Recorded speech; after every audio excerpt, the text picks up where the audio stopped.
അസ്സലാമു അലൈക്കും dear friends. ഇന്നത്തെ നമ്മുടെ സ്പെഷ്യൽ നിങ്ങൾ ആരും ഇതുവരെയും ട്രൈ ചെയ്ത് നോക്കിയിട്ടില്ലാത്ത ഒരു അടിപൊളി വെറൈറ്റി റെസിപ്പിയാണ്. നമ്മുടെ ഈ വീഡിയോ കണ്ടുകൊണ്ടിരിക്കുന്ന സമയത്ത് നിങ്ങൾക്ക് ഇഷ്ടപ്പെടുകയാണെങ്കിൽ ഒന്ന് ലൈക്ക് ചെയ്തേക്കണേ. അതുപോലെ തന്നെ നമ്മുടെ ഈ ചാനൽ ആദ്യമായിട്ട് കാണുന്നവരും ഇതുവരെയും സബ്സ്ക്രൈബ് ചെയ്യാത്തവരും പ്ലീസ് ഒന്ന് സബ്സ്ക്രൈബ് ചെയ്തേക്കണേ. ഞാനിടുന്ന വീഡിയോസ് ഉടനടി കിട്ടുന്നതിനായി സബ്സ്ക്രൈബ് ബട്ടന്റെ തൊട്ടടുത്ത് കാണുന്ന ബെല്ലൈക്കൺ കൂടി ക്ലിക്ക് ചെയ്തിട്ട് ഓൾ എന്ന ഓപ്ഷൻ എനേബിൾ ചെയ്യാനും മറക്കല്ലേ.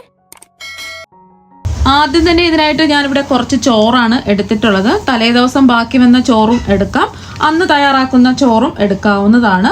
ഏത് അരിയുടെ ചോറ് വേണമെങ്കിലും എടുക്കാം. ഞാനിപ്പോൾ ജയ അരിയുടെ ചോറാണ് എടുത്തിട്ടുള്ളത്. ഇനി ഒരു മിക്സിയുടെ ജാർ എടുക്കാം. ഇതിലേക്ക് 250 ml കപ്പിന് 2 കപ്പ് ചോറിട്ട് കൊടുക്കാം. ഇതുപോലത്തെ ഒരു അളവ് കപ്പ് ഇല്ലാന്നുണ്ടെങ്കിൽ ഒരു ഗ്ലാസ് എടുക്കാം. ആ ഗ്ലാസിന്റെ അളവിലായിരിക്കണം ചോറും വെള്ളമൊക്കെ അളന്നെടുക്കാൻ വേണ്ടിയിട്ട്.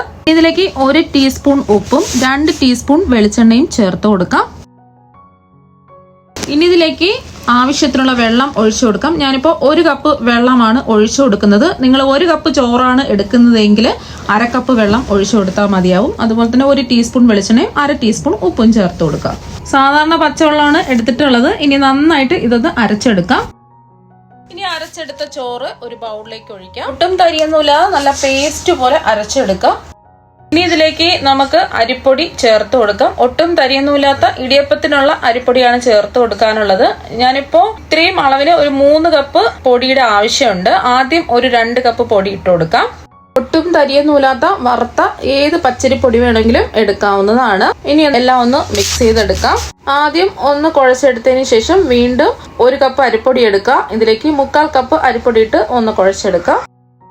വീണ്ടും ഒരു 1/4 കപ്പ് പൊടിയും കൂടി ഇട്ട് കൊടുത്ത് ഒന്ന് കുഴച്ചെടുക്കാം. മാവങ്ങ് ഒരുപാട് ഡ്രൈ ആവാൻ പാടില്ല, എന്നാൽ പിന്നെ നമ്മൾ ഇടിയപ്പം പിഴിഞ്ഞെടുക്കുന്ന സമയത്ത് പൊട്ടിപ്പോകും. ഇടിയപ്പത്തിനൊക്കെ മാവ് വാട്ടിയെടുക്കില്ലേ, അതുപോലെ ഒരു സോഫ്റ്റ് ആയിരിക്കണം മാവ്. മാവ് കുഴച്ചെടുക്കുന്ന സമയത്ത് ഇതുപോലെ കൈകളിലെല്ലാം ഒട്ടിപ്പിടിക്കും. അപ്പോൾ കൈ ഒന്ന് നനച്ച് വൃത്തിയാക്കിയിട്ട് ഒന്നുകൂടി ഒന്ന് കുഴച്ചെടുക്കാം. ഇപ്പൊ കൈ പൊള്ളാതെ കൈ വേദനിക്കാതെ മാവ് നല്ല സോഫ്റ്റ് ആയിട്ട് കുഴച്ചെടുത്തിട്ടുണ്ട്. അപ്പൊ ഇതുപോലെ നല്ല സോഫ്റ്റ് ആയിട്ട് വേണം മാവ് കുഴച്ചെടുക്കാൻ വേണ്ടിയിട്ട്. എന്നിട്ട് നമുക്ക് ആവശ്യത്തിന് മാവ് ഇതുപോലെ ഉരുട്ടിയെടുക്കാം.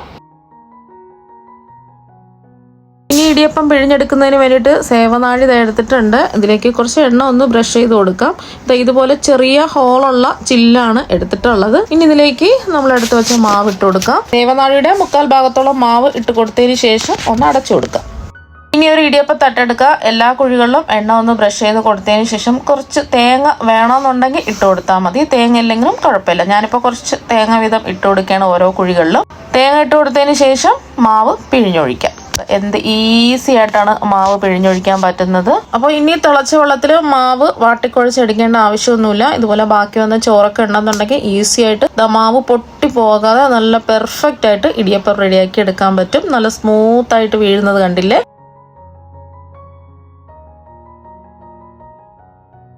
അപ്പോൾ എല്ലാ കുഴികളിലും ഇടിയപ്പത്തിന്റെ മാവ് പിഴിഞ്ഞെടുത്തിട്ടുണ്ട്. ബാക്കിയിരിക്കുന്ന തട്ടിലും ഇതുപോലെ തന്നെ മാവ് പിഴിഞ്ഞൊഴിക്കാം. ഇനി ഇടിയപ്പച്ചമ്പിൽ കുറച്ച് വെള്ളം തിളപ്പിക്കാൻ വെക്കുക. ഓരോ തട്ടായിട്ട് വെച്ചു കൊടുക്കാം. ഞാനിപ്പോൾ 3 തട്ടിലും ആണ് ഇത്രയും മാവ് പിഴിഞ്ഞെടുത്തിട്ടുള്ളത്. ഇനി മൂടി വെച്ച് മീഡിയം ടു ഹൈ ഫ്ലെയിമിൽ ഒരു 5-6 മിനിറ്റ് ഇതൊന്ന് ആവിയേറ്റി വേവിച്ചിട്ടെടുക്കാം. ഈ ഒരു സമയം കൊണ്ട് ചൂടായി കിടക്കുന്ന ഒരു കടായിലേക്ക് 1 ടേബിൾ സ്പൂൺ വെളിച്ചെണ്ണ ഒഴിച്ചു കൊടുക്കാം.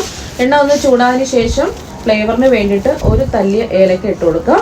ഇതിലേക്ക് 3 മീഡിയം സൈസ് സവാള ഇതുപോലെ കനം കുറച്ച് ചെറുതായിട്ട് അരിഞ്ഞെടുത്തത് ചേർത്ത് കൊടുക്കാം. ഇതിന്റെ കൂടെ തന്നെ 3 പച്ചമുളക് 2ആയിട്ട് മുറിച്ചതും അതുപോലെ തന്നെ കുറച്ച് കറിവേപ്പിലയും കൂടെ ചേർത്ത് കൊടുക്കാം. ഒന്ന് ഇളക്കി കൊടുത്തതിന് ശേഷം സവാള പെട്ടെന്ന് വയന്ന് കിട്ടാൻ വേണ്ടിയിട്ട് 1/2 ടീസ്പൂൺ ഉപ്പും കൂടെ ചേർത്തിട്ട് ഒന്ന് ഇളക്കി കൊടുക്കാം. സവാള ഒന്ന് വയന്ന് വന്നതിന് ശേഷം ഇതിലേക്ക് 1 ടേബിൾ സ്പൂൺ ഇഞ്ചി വെളുത്തുള്ളി ചതച്ചതും ചേർത്ത് കൊടുത്ത് ഒരു 10 സെക്കൻഡ് ഇളക്കി കൊടുക്കാം.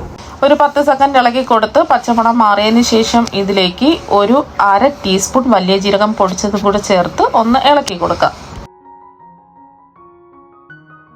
ഇനി ഇതിലേക്ക് ചേർത്ത് കൊടുക്കുന്നത് 2 വലിയ തക്കാളി ചെറുതായിട്ട് അരിഞ്ഞതാണ്. ഒന്ന് ഇളക്കി കൊടുത്തതിന് ശേഷം മൂടി വെച്ച് ഇതൊന്ന് കുക്ക് ചെയ്തെടുക്കാം.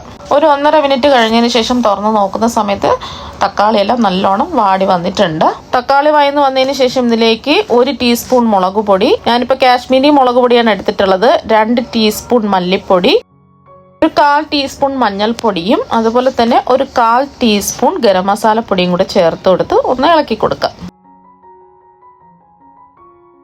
ഇനി ഇതിലേക്ക് 1.25 കപ്പ് വെള്ളം ഒഴിച്ചു കൊടുക്കാം. ഇനി ഇതിലേക്ക് കുറച്ച് ഉപ്പും കൂടെ ചേർത്ത് കൊടുക്കാം. സവാള വഴറ്റിയപ്പോൾ അര ടീസ്പൂൺ ഉപ്പ് ചേർത്തിട്ടുണ്ടായിരുന്നു. കുറച്ച് ഉപ്പിൻ്റെ കുറവുണ്ട്. ഒരു 1/4 ടീസ്പൂൺ ഉപ്പും കൂടെ ചേർത്ത് കൊടുത്തതിന് ശേഷം പുഴുങ്ങിയെടുത്ത് ഒരു 6 മുട്ട ഇതിലേക്ക് ചേർത്ത് കൊടുക്കാം. ഒന്ന് ഇളക്കി കൊടുത്തതിന് ശേഷം 1 മിനിറ്റ് മൂടി വെച്ച് കുക്ക് ചെയ്തെടുക്കാം. 1 മിനിറ്റ് കഴിഞ്ഞതിന് ശേഷം ഇതിലേക്ക് 1 മിനിറ്റ് കഴിഞ്ഞതിന് ശേഷം കുറച്ച് കറിവേപ്പിലയും കൂടെ ചേർത്ത് കൊടുത്ത് ഒന്ന് ഇളക്കി കൊടുക്കുക. 5 മിനിറ്റ് സൂപ്പർ ടേസ്റ്റിൽ ഇടിയപ്പത്തിൻ്റെ കൂടെ കഴിക്കാൻ പറ്റിയ മുട്ടക്കറി ഇതിവിടെ റെഡി ആയിട്ടുണ്ട്. ഇപ്പം നമ്മൾ ഇടിയപ്പം ആവിയേറ്റാൻ വെച്ചിട്ട് 5 മിനിറ്റ് ഒക്കെ കഴിഞ്ഞിട്ടുണ്ട്. വെള്ളം തിളച്ചതിന് ശേഷമാണ് 5 മിനിറ്റ് കഴിഞ്ഞിട്ടുള്ളത്. ഇടിയപ്പം നല്ലതുപോലെ വെന്തിട്ടുണ്ട്. ഇനി നമുക്ക് ഓരോ തട്ടായിട്ട് പുറത്തെടുക്കാം. ഇനി ആ ചൂടോടുകൂടി തന്നെ ഇതുപോലെ ഒരു പ്ലേറ്റിലേക്ക് കമഴ്ത്തിയിട്ട് കൊടുക്കാം. കണ്ടില്ലേ, ഒട്ടും ഒട്ടിപ്പിടിച്ചിട്ടൊന്നുമില്ല.